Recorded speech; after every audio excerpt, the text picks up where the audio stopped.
দীপা এলি? হ্যাঁ বাবা। এত দেরি কেন রে? কখন থেকে বসে আছি তুই আসবি তার জন্য।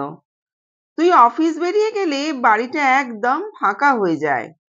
শুধু ভাবি যত তাড়াতাড়ি সন্ধে হয় ততই ভালো। তোর ফেরার আশায় মনে হয় দিনটা কেন আরো ছোট হয়ে যায় না। দীপা: বাবা, তুমি না ক্রমশ ছোট হয়ে যাচ্ছ। বুঝি বাবা, কি করব বলো তো। অফিসে কাজের চাপ থাকে, সেগুলো শেষ না করে বেরিয়ে আসতেও পারি না।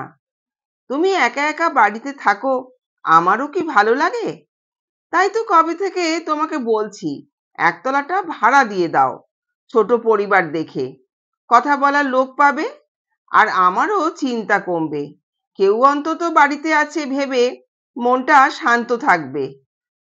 ঠিক আছে, তুই যখন বলছিস, দেখি তাহলে একতলাটা ভাড়া দিয়ে দিই। সেই মতো একটা ছোট্ট পরিবার দেখে তারা বাড়িটা ভাড়া দেয়। এই পরিবারে থাকে গৌতম, তার বাবা ও মা নমিতা দেবী, আর একজন সর্বক্ষণের কাজের লোক। ব্যান্ডেলে গৌতমদের নিজস্ব বাড়ি আছে, ওখানে জ্যাঠা কাকা ওনারা থাকেন।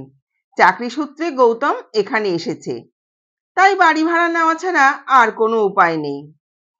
গৌতমের বাবা রিটায়ার্ড করে গেছেন, একসময় উনি উচ্চ বিদ্যালয়ের শিক্ষক ছিলেন। একদিন দীপা অফিস যাবার সময় বেরোচ্ছে, একই সময় গৌতম গাড়ি বের করছে অফিস যাবে বলে। দীপাকে দেখে গৌতম বলল, কি অফিস যাচ্ছেন? যদি আপত্তি না থাকে আসুন, আপনাকে অফিসে নামিয়ে দিয়ে আমি চলে যাব। দীপা রাজি হয়ে যায়। গৌতম গাড়ি ড্রাইভ করে আর দীপা পাশে বসে হেডফোনে গান শুনতে থাকে। দীপা ভাবে, কি গম্ভীর রে বাবা, এতদিন হয়ে গেল আমাদের বাড়িতে এসেছে, কোনোদিন সেভাবে কথাই বলে না। তবুও ওর বাবা মাঝে মাঝে ওপরে এসে আমার বাবার সঙ্গে গল্প করে, কিন্তু গৌতম ভীষণ চুপচাপ। বেশ কিছু রাস্তা যাবার পর দীপা বলল, একটা কথা বলি? গৌতম: হুম, বলুন। দীপা: আমার বাবা সারাদিন একা বাড়িতে থাকেন, যদি মাঝে মাঝে আপনার কাজের লোককে একটু বাবার খোঁজ খবর রাখার জন্য ওপরে পাঠান, তাহলে আমি একটু শান্তিতে অফিস করতে পারি। আসলে বাবার একাকিত্ব কাটানোর জন্যই বাড়ি ভাড়া দেব বলে মনস্থ করলাম। যদি এইটুকু সাহায্য করেন তাহলে খুব উপকার হয়। গৌতম: ঠিক আছে, আমি অফিস থেকে ফিরে বাড়িতে কথা বলে ব্যবস্থা করে দেব। আমি যতদিন আছি আপনি নিশ্চিন্তে অফিস করতে পারেন, কোনো অসুবিধা হলে বলতে পারেন। আমার যতটুকু সামর্থ্য চেষ্টা করব সাহায্য করতে। দীপা: ধন্যবাদ, ওই সামনে আমার অফিস, আপনি বাঁদিকে নামিয়ে দিন। গৌতম বাঁদিকে গাড়ি দাঁড় করিয়ে দীপাকে নামিয়ে দিয়ে গাড়ি নিয়ে বেরিয়ে যায়।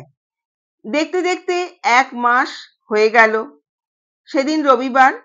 গৌতম ভাড়া দেওয়ার জন্য দীপাদের মেন দরজায় বেল বাজালো। দীপা দরজা খুলে গৌতমকে দেখে বলল, আসুন, ভিতরে আসুন। গৌতম: না, মেসোমশাইকে একটু ডাকুন, ভাড়ার টাকাটা দেওয়ার ছিল।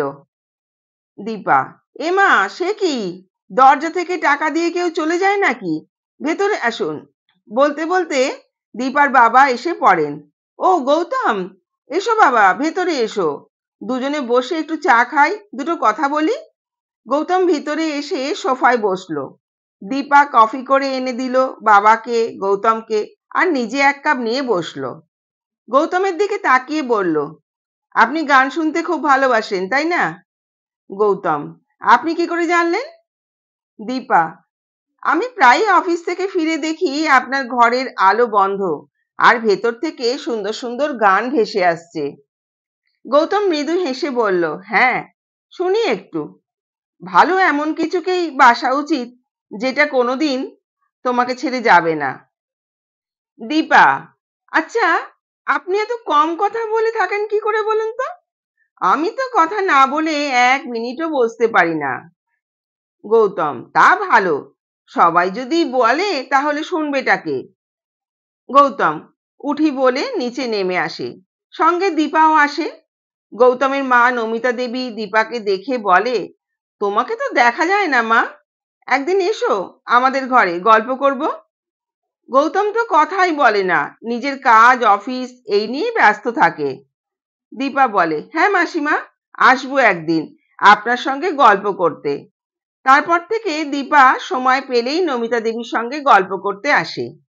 একদিন গল্প করতে করতে দীপা নমিতা দেবীকে জিজ্ঞাসা করে, মাসিমা, একটা কথা জিজ্ঞাসা করব? নমিতা দেবী, কি মা, কি জিজ্ঞাসা করবে বলো? দীপা, মাসিমা, গৌতম দা এত গম্ভীর কেন? কোনোদিন হাসতে কথা বলতে দেখি না কেন, এমন কেন? নমিতা দেবী, সে অনেক ঘটনা, ছেলেটার মনটা ক্ষতবিক্ষত হয়ে গেছে। তুমি তো ওকে তাও এরকম দেখছো, এমন অবস্থা হয়েছিল, ছেলেটা নাওয়া খাওয়া অফিস সব বন্ধ হয়ে গেছিল, শুধু ঘর বন্ধ করে বসে থাকতো। দীপা, কেন মাসিমা, কি হয়েছিল? নমিতা দেবী, আমার কোনো মেয়ে নেই, গৌতম একমাত্র ছেলে, তাই মেয়েদের আমি ভীষণ ভালোবাসি। বলতে পারো মেয়েদের প্রতি আমার দুর্বলতা আছে। গৌতমের এক কলেজের বান্ধবী ছিল, মৌসুমী। মৌসুমীকে গৌতম খুব ভালোবাসতো। একদিন আমাকে বলল, মা, আমি মৌকে ভালোবাসি। আমি তো শুনে খুশিতে পাগল হয়ে গেছি। বললাম, নিয়ে আসবি কবে আমার কাছে আগে বল। একদিন গৌতম মৌকে আমার কাছে নিয়ে আসলো। ওকে দেখে আমার মেয়ে না হওয়ার কষ্ট দূর হলো। আমি সেদিন মৌকে আমার গলা চেনটা পরিয়ে মনে মনে ছেলের বউ হিসেবে মেনে নিয়েছিলাম। তারপর থেকে মৌ আমাদের বাড়ি প্রায় আসতে লাগলো। খুব ভালো মেয়ে ছিল, আমাকে ওর বাবাকে খুব ভালোবাসতো। আমরাও মৌ বলতে অজ্ঞান। মনে মনে ওদের বিয়ে দিয়ে দেব ভাবতে লাগলাম। ভালোই লাগতো ওদের দুজনকে একসাথে দেখতে। সবকিছু ঠিকঠাক চলছিল। এমন সময় গৌতমের এক বন্ধু আবির আমেরিকা থেকে এখানে আসে। কলকাতায় আবিরের কিছু কাজ ছিল, তাই কয়েকদিন ওর কলকাতার বাড়িতেই থাকবে বলল। আবিরকে আমি খুব ছোটবেলা থেকে চিনি, তাই প্রায় সময় আবির আমার কাছে এসে বসে বসে গল্প করত। আমিও বারণ করিনি, বারণ করব কেন, ছেলের বন্ধু, আমার ছেলেই তো। আবির আসার পর মৌয়ের এ বাড়িতে আসা খুব বেড়ে গেল। কোনো কোনো সময় মৌ আমাদের বাড়িতে থেকেও যেত। সারা রাত গৌতম, আবির, মৌ গল্প করেই কাটিয়ে দিত। আমি খারাপ কিছু ভাবিনি। কিন্তু একদিন গৌতম অফিস থেকে তাড়াতাড়ি বাড়িতে ফিরে এসে ঘরের দরজা বন্ধ করে কি কান্না! আমি জিজ্ঞাসা করলাম, কি হয়েছে? বলল, মৌকে দেখলাম আবিরের সঙ্গে সিনেমার হলে ঢুকছে। শুনে আমি তো বাকরুদ্ধ হয়ে গেলাম। দুদিন পর মৌ আমার বাড়ি এলে আমি ওকে জিজ্ঞাসা করতে যা বলল, ও আবিরের সঙ্গে আমেরিকায় যাচ্ছে, ওর সঙ্গে বাকি জীবনটা কাটাবে। কথাগুলো বলতে বলতেই মিনতি দেবীর চোখে জল এসে গেছে। দীপা তা দেখে বলল, আর কিছু বলতে হবে না। সত্যি, কিছু মেয়ের জন্য সমস্ত মেয়েদের বদনাম হয়ে যায়। ভালোই হয়েছে, এই ধরনের মেয়ের সঙ্গে গৌতম দাস সংসার করলে পরবর্তীতে এই রকম ঘটনাই ঘটতো, যেটা আরো খারাপ হতো। ভগবান যা করেন মঙ্গলের জন্যই করেন। বলতে বলতে গৌতম চলে এসেছে। মা আর দীপাকে গল্প করতে দেখে বলল, কি ভালোই তো গল্প হচ্ছে। গৌতমের জীবনের গল্প শোনার পর দীপার মনটা বেশ খারাপ হয়ে গেল। তারপর থেকে দীপা গৌতমকে জোর করতে লাগলো। আজ বলে, গৌতম দা, মার্কেটিং করতে চলো, তো কাল বলে সিনেমা চলো। গৌতম দা, তুমি গান শুনতে ভালোবাসো, আজ তুমি, আমি আর মাসিমা গানের লড়াই খেলবো। আস্তে আস্তে গৌতম আগের থেকে অনেকটা স্বাভাবিক। দীপা আর গৌতম দুজনেই ভালো বন্ধু হয়ে উঠেছে। আর কিছুদিন এইভাবে চললে সম্পর্কটা হয়তো অন্যদিকে ঘুরে যেতে পারে। এদিকে দেখতে দেখতে একটা বছরও পার হয়ে গেছে। আবার নতুন করে ভাড়ার জন্য এগ্রিমেন্ট করতে হবে। মিতা বাবাকে বলল, বাবা, নতুন করে গৌতম দার সঙ্গে ভাড়ার এগ্রিমেন্ট করো না। তুমি বলো আমার মাসি এখানে এসে থাকবে, তাই আমাদের ঘরের প্রয়োজন। মিতাকে তার বাবা বললেন, কেন একথা বলছিস মা? মিতা, কিছু কারণ আছে বাবা, যা আমি তোমাকে বলতে পারছি না, কিন্তু তুমি তো জানো আমি কোনোদিন সুস্থ হয়ে উঠতে পারবো না। গৌতম আমাকে নিয়ে নতুন কিছু পরিকল্পনা করে আবার কষ্ট পাক, সেটা আমি চাই না। সেই মতো গৌতম ওদের বাড়ি ছেড়ে অন্য বাড়িতে চলে গেল। দীপাদের বাড়ি ছেড়ে চলে যাওয়ার পর গৌতম বুঝতে পারলো ও দীপাকে ভীষণভাবে মিস করছে। তাই একদিন দীপার সঙ্গে দেখা করতে এলো। গৌতমকে দেখে দীপা বুঝতেই পারছিল আজ তাকে অনেক কথার উত্তর দিতে হবে। দীপা বলল, কি গো, কেমন আছো? গৌতম, তুমি তো দূরে সরিয়ে দিলে। হেরে যাওয়া মানুষটা নতুন করে বাঁচতে শুরু করেছিল, তুমি তাকে আবার হারিয়ে দিলে। দীপা বলল, আমি চাই না তুমি আবার হেরে যাও। আজ তোমাকে একটা কথা বলি, তুমি কষ্ট পাও, আমি সেটা চাই না। তাই তোমার দিকে বন্ধুত্বের হাত বাড়িয়ে দিয়েছিলাম।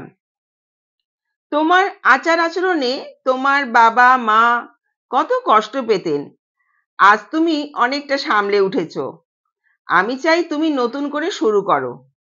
আমি তোমাকে সঙ্গ দিতে পারতাম, কিন্তু আমি নিজেই যুদ্ধ করে চলেছি এক মারণ ব্যাধির বিরুদ্ধে।